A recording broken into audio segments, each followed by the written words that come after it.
Hello. I'm sitting on my porch to read a couple of books because I find it as a very peaceful place to sit.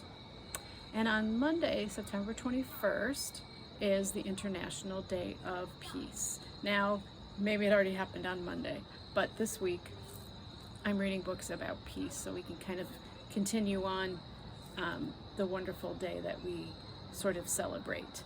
And the International Day of Peace was made by the United Nations in 1981. Now, the United Nations is kind of like a group of people from all over the world trying to represent all the different countries, and they get together and talk and try to make our world a better place and figure out ways that we can get along and understand each other better. So anyway, and a lot of the times they will meet in New York City. The United Nations building is down in New York City. Now, they don't always meet there, but a lot of time they do. So in 1981, they decided they wanted to set aside at least one day to represent the peace that could happen. And so on the 21st of September, everyone's is supposed to try not to fight and to get along. And if you're at war, to kind of stop for the day.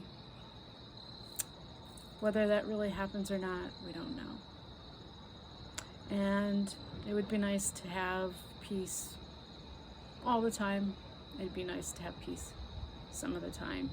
But unfortunately, we know that's not always true, but we can always hope that one day there will be peace every day. So the first book I'm going to read is Peace is an Offering. And it's a thinking book. And you're going to see why. As soon as I start reading it, you're going to go, wait a minute, she said we're going to be reading about peace. And this is published by Dial Books for young readers. You're going to see a lot of doves this week while I'm reading stories about peace, because the dove is a symbol of peace.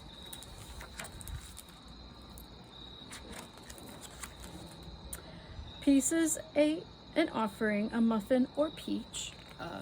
Okay, food? They're talking about food. A birthday invitation, a trip to the beach.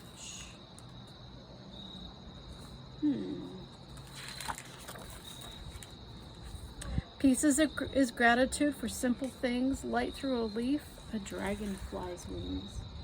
So, have you ever looked at the leaves blowing in the wind and the colors that they make and how they move, and it just feels nice? Or looking at a dragonfly's beautiful wings. A kiss on the cheek, raindrops and dew, a walk in the park, a bowl of hot stew.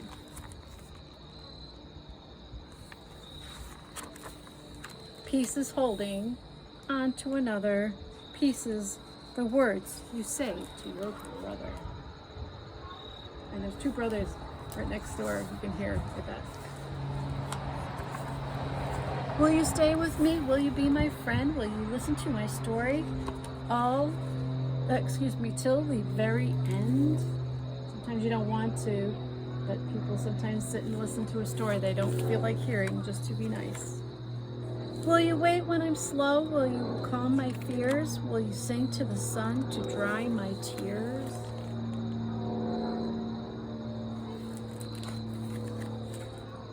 Will you keep me company when I'm all alone? Will you give me shelter when I've lost my home?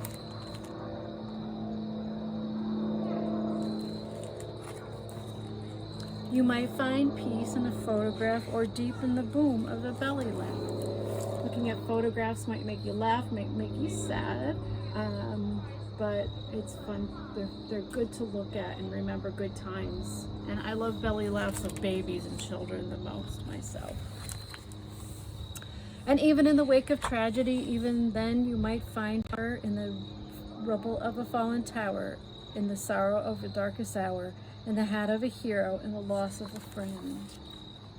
Peace is joining, not pulling apart. It is courage to bear a wounded heart.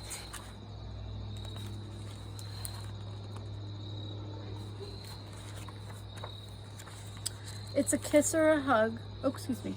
It's a safe place to live in the freedom from fear. It's a kiss or a hug when you've lost someone dear. And sadly, every child is not always feeling safe, and that's very sad to me. And you always want everyone to be safe. It's very important. And it doesn't matter how old people are. It doesn't matter if it's your great-grandma. She's very old. Losing them is always sad. To offer a cookie, walk away from a fight.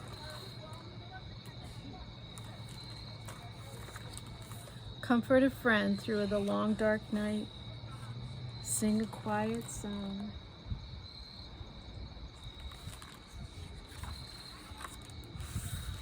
Catch a falling star.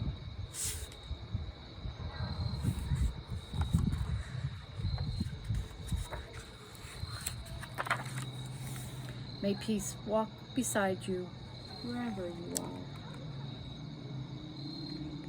So think about what makes you happy, what place makes you happy. And think of how you can make the world a better place. Okay, I'm going to read more books, so look for more videos for this week of peace. Bye now.